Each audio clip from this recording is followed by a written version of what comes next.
जो notice CrPC की धारा 41 है और जो कि अब बीएनएस के सेक्शन मतलब 35(3) के तहत जो नोटिस दिया गया है उसको मैंने रिसीव किया है और माननीय हाई कोर्ट ने भी ये आदेश किया था उस समय कि किसी प्रकार की कोई अरेस्टिंग नहीं होगी, नोटिस तामील करा करके सहयोग किया जाएगा।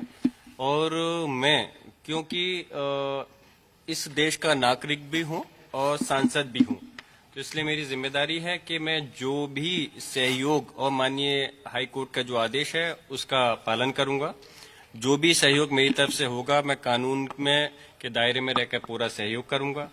जो नोटिस दिया गया उसको मैंने रिसीव किया है और जिस प्रकार से मुझे अब 8 अप्रैल को बुलाया गया है तो मैं 8 अप्रैल में जाकर के जो भी जांच है उसमें मेरा पूरा सहयोग रहेगा। जो आपके ऊपर आरोप हाईकोर्ट से स्टे मिला, क्या कहना है? देखिए, आरोप तो बिल्कुल पूरी तरह से गलत है, निराधार है। मैं पहले ही कह चुका हूं क्योंकि मतलब ही नहीं था। जिस समय ये घटना हुई है उस समय ऑलरेडी मैं था नहीं, मैं all India Muslim personal law board की बैठक अटेंड करने, जैसा कि मैं पहले भी कई बार कह चुका हूं, बेंगलोर में था।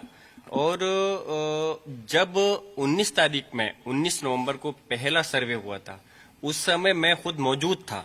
सबसे बड़ा एविडेंस तो ये है, मैं तो आपसे कहता हूं कि आप बताइए कि जिस दिन मैं मौजूद था अगर मेरा मकसद झगड़ा कराना होता तो उस दिन होना चाहिए था जिस दिन मैं संभल के अंदर मौजूद था। और अगर झगड़ा होता 22 तारीख को जुमे के दिन, जिस दिन हमारे लोगों को नमाज से रोका गया, उसके बावजूद भी हमने बर्दाश्त कर करके कोई प्रकार की घटना नहीं हुई, उस दिन झगड़ा होना चाहिए था। क्यों नहीं हुआ?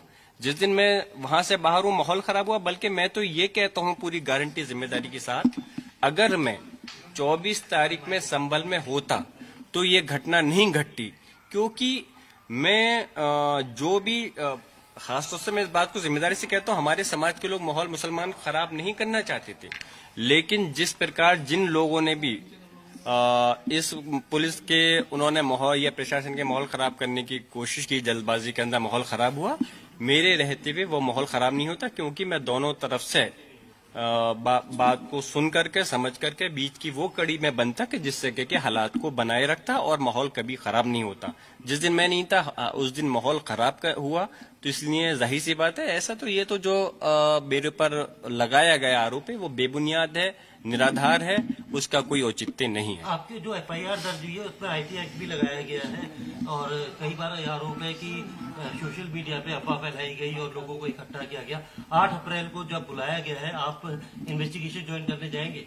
हाँ, क्यों नहीं, मैं पहले ही कह चुका हूँ। देखिए, मैंने आपसे अभी कहा कि मैं देश का नागरिक और सांसद हूँ और मेरा इस कानून और संविधान के प्रति पूरा विश्वास है। मेरा न्यायपालिका में पूरी तरह से यकीन है और मैं जानता हूं पुलिस प्रशासन शासन की तरफ से अगर हमें इंसाफ नहीं मिलेगा तो न्यायपालिका की तरफ से हमें इंसाफ जरूर मिलेगा।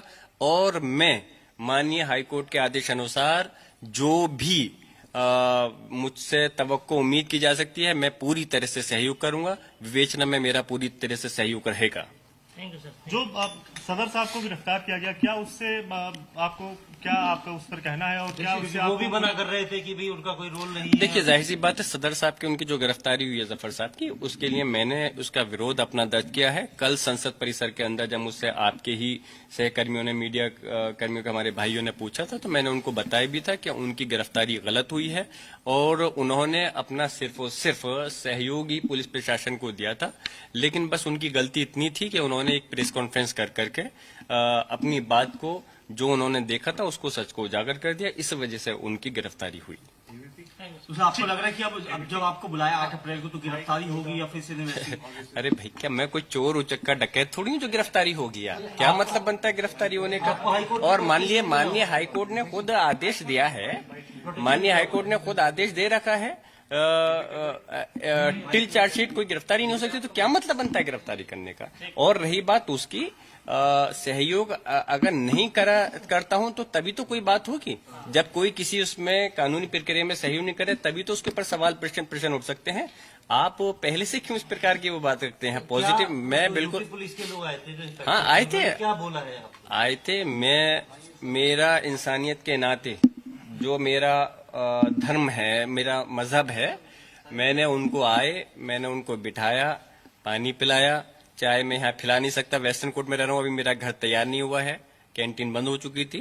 इसलिए जो मेरा मकसद बनता था मैंने उनसे कायदे से बात करके नोटिस तामील करा और बस उनसे इस बात का विश्वास दिलाया कि जो जांच में आप मुझसे सहयोग चाहते हैं मेरा पूरी तरह से आपको सहयोग मिलेगा।